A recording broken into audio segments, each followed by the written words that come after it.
Неизвестная земля, терра инкогнита, мечта любого настоящего путешественника. Порой ее ищут далеко, а находят поблизости. Нам хватило полуторачасового перелета из Москвы, чтобы попасть туда. Республика Коми – один из самых больших регионов России, заповедный и суровый край. Настоящий рай для тех, кто умеет наслаждаться нетронутой природой. Впереди нас ждет знакомство с богатой историей, национальными традициями, легендами и тайнами этой земли. Без особого преувеличения – неизвестной земли. Был опрос в Москве и в Санкт-Петербурге. Знаете ли вы, что такое Республика Коми? Ну, вот из, условно говоря, 100 человек только 4 или 5 человек смогло что-то вспомнить, связанное с этой территорией. Там один человек вспомнил, что здесь выпускается бумага «Снегурочка», и оказалось, что это продавец канцелярских товаров. Другой человек был военным, и, видимо, здесь просто служил или еще что-то. А третий человек оказался спортсменом-альпинистом и, видимо, просто ходил в походы или где-то что-то об этом слышал.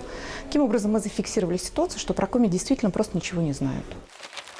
Знакомьтесь, Сыктывкар, столица Республики Коми. Первое, что бросается в глаза тем, кто впервые оказался здесь, это надписи на двух языках – русском и коми. Национальная самобытность себя практически ничем больше не выдает. Во всяком случае, в городской среде. Поставленный здесь недавно памятник одной из букв коми-алфавита, похожий на букву «О» с двумя точками, особой погоды не делает. Еще с советских времен тем, кто решился на путешествие по этому краю, туристические справочники подсказывали, что на его обширной территории располагаются десятки нефтяных и газовых месторождений, большое число предприятий угольной и горно-рудной промышленности. Но в наши времена здесь решили задействовать еще один ресурс, которым не менее богат этот край – красота и нетронутость здешней природы. Мы считаем, что это один из основных козырей республики. Это действительно природа, да? И сам Бог велел нам развивать это направление, и в том числе именно экотуризм, потому что это основное богатство республики, и ее нужно и, во-первых, и сохранить, а во-вторых, использовать.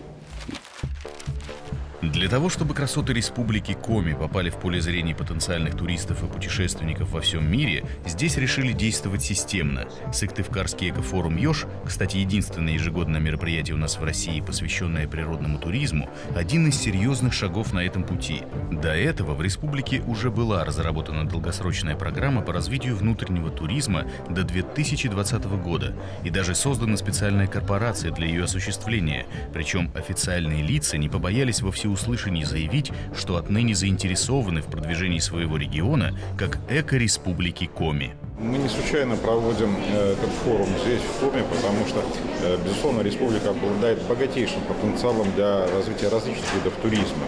Не только экологического, культурно-познавательный, активный вид туризма. Для участников и гостей «Ежа» форум начался с торжественного открытия, а вот для группы журналистов – с настоящего путешествия, чтобы они на собственной шкуре смогли почувствовать, чем активный отдых отличается от привычного пляжного варианта. Не обошлось и без приключений. Правда, для некоторых участников пресс-тура начались они еще днем раньше, когда в аэропорту Сыктывкара выяснилось, что багаж с личными вещами успешно потерян в Шереметьево. Но отсутствие подобающей одежды – это еще не повод отказаться от удовольствия сплавиться по заповедной реке Сысола до знаменитого и старейшего в республике села с удивительным именем Иб. Последние годы бум, взрыв. Сейчас на реках не меньше народу, чем это было в 70-е, 80-е годы прошлого века. Это говорит о том, что это направление очень востребовано и очень перспективно. А уж как распорядиться этим спросом Республика Коми, это вопрос второй, это вопрос технологий. Боюсь, что она самостоятельно, без помощи федерального центра, будет испытывать большие сложности. Но трудностей здесь не боятся. Пример тому созданный с подачи правительства Республики Коми финно-угорский этнокультурный парк, с посещения которого, кстати, и началась экспедиция журналистов.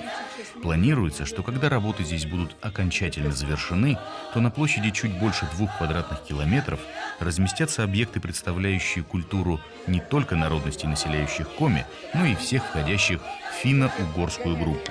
А пока, как и положено организованным туристам, в сопровождении опытного проводника участники пресс-тура смогли познакомиться с национальной одеждой Коми, предметами быта и орудиями труда и посетили настоящее Коми-подворье.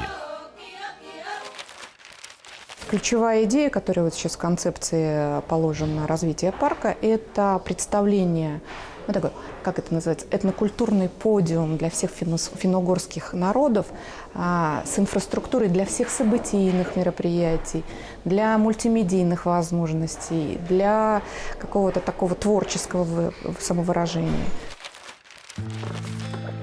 Даже если ты первый раз в жизни взял в руки весла и преодолел свой первый километр по реке, ты наверняка успеешь полюбить эти тихие берега и неброскую, но запоминающуюся красоту здешней природы. Такой сплав по реке доступен многим, но в республике Коми есть много уникальных мест, куда могут добраться только хорошо подготовленные туристы. Самое известное – это плато Мань-Пупунер. Путешествие на плато Мань-Пупунер сейчас составляет по времени не менее 11 дней. Вот. Из них практически все это время занимает дорога туда и обратно. В этом режиме на плато вы сможете побыть 3-4 часа, чтобы пофотографироваться, посмотреть, и пора возвращаться назад. Плато Мань-Пупунер расположено на территории Печора-Илычского заповедника в предгорьях Северного Урала. Величественные каменные столбы, каждый высотой с 15-этажный дом, результат ветровой эрозии. 200 миллионов лет назад здесь высились горы, но жара и холод, ветер и вода выточили из них этот уникальный природный памятник, увидеть который суждено не каждому. И не только потому, что это труднодоступные места. Мань-Пупунер находится на особо охраняемой природной территории. Экотуризм, проблемам которого посвящен нынешний Сыктывкарский форум, как раз и подразумевает посещение туристами подобных заповедников. На этом плато одна из самых-то главных достопримечательностей даже не эти столбы, а покров, мхи. А для того, чтобы сохранить их, топтать-то нельзя. Вот там должны быть экологические тропы. Вертолет приземлился, а дальше должно быть деревянные. И только определенный маршрут, как везде в мире. Под ногами долгожданная земля. Но это еще не конец маршрута и даже не короткая передышка, а настоящее испытание. Главное условие простое. Того, кто завязанными глазами не сможет пронести на весле 2 наполненные водой кружки, дальше с собой в плавание не возьмут. Такова традиция и точка. Шутка это или нет, проверить на себе никто из участников похода не решился. И поэтому, разбившись на 2 команды, с энтузиазмом взялись за дело. Наградой за чудеса эквилибра с веслами стала не победа в состязании, а призовые туристические яблоки. И финал – посвящение в настоящие байдарочники. Клянемся бросать диван и выйти из-за компьютера. Клянемся бросать диван и выйти из-за компьютера. Клянемся, клянемся, клянемся. Вот теперь Ура! По такой реке можно было бы плыть и плыть, но маршрут завершен, байдарки останутся сохнуть на берегу, а путешественников ждет впереди древнее село Иб. Это село существует первое письменное упоминание 1586 год, а чуть поселилось в наших местах со 2 века до нашей эры. И неужели такую красоту можно позволить разрушить? В республике Коми, в том числе в нашем селе, можно очень многое показать. Те экскурсии, которые я на сегодняшний день провожу, конечно, показывают 1-2% того богатства, которое мы имеем. Прогуляться по селу Иб не так уж и просто. Расположено оно на 7 холмах, включает в себя 13 деревень и протянулось вдоль берега реки Сысола на целых 15 километров. Можно заплутать. Хорошо, что на помощь пришел экскурсовод, хотя язык не поворачивается назвать эту женщину так. Правильнее – народный экскурсовод, или даже еще точнее – экскурсовод из народа. Экскурсии, которые до этого проводились, не понравились, а те, кто знает, что у меня просто подвешен язык, и мне попросили, чтобы, ну, грубо говоря, просто иногда людям бывает не скучно меня послушать. Вот и все. Я не экскурсовод вот как таковой, просто вот в таких вот случаях, когда приезжает кто-то, кто будет задавать вопросы, ну вот ставят тогда немножко меня. На взгляд искушенного туриста достопримечательностей в селе не так уж и много, но колорит его неповторим. Свято-Вознесенский храм, действующий женский монастырь, возведенный в честь Серафима Саровского, и даже свой историко-этнографический музей. И все же главным достоянием этих мест является не это. Я думаю, что не только в нашей республике, но и в России мало таких сел, в которых есть 10 святых источников, в которых есть на сегодняшний день действующих там 4 часовни, и в которых происходит вот этот процесс восстановления, настолько явно показывающий приверженность людей к идеям духовного своего развития. Вот.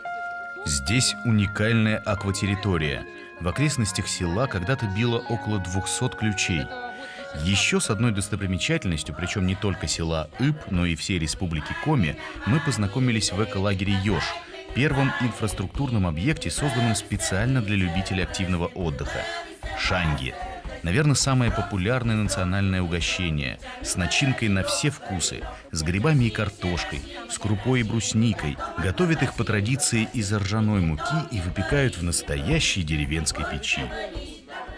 ИП, он относится, без сомнения, относится к таким вот единицам российской вот нашей территории, да, которая кардинально отличается от другого вот уклада, от той суеты, от того ритма, в котором живет большинство общества. И вот ИП, он каким-то чудесным образом может до сих пор сохранять в себе вот этот очень строгий, очень скромный и одновременно с этим очень правильный уклад жизни. Для одних экотуризм – удовольствие и отдых, для других – работа. Природный туризм делает в республике первые шаги, но даже это меняет к лучшему ситуацию с занятостью населения. В селе Иб вкусную выпечку по заказу финно-угорского этнокультурного парка готовят местные умелицы. Накануне тесто сделала, начинки сделала, все в холодильник.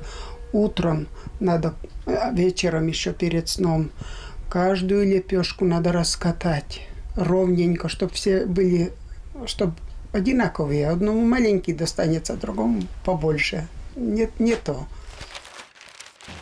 Форум еще продолжал работу, а вот журналистский пресс-тур, к сожалению, подошел к концу. Гостеприимный Ёж помог многое увидеть, но еще больше осталось для будущих путешествий. Республика Коми ждет гостей и готова поделиться с ними своей заповедной красотой. И тем, кто решится поменять отель у моря на туристическую тропу, здесь всегда посоветуют отличные места.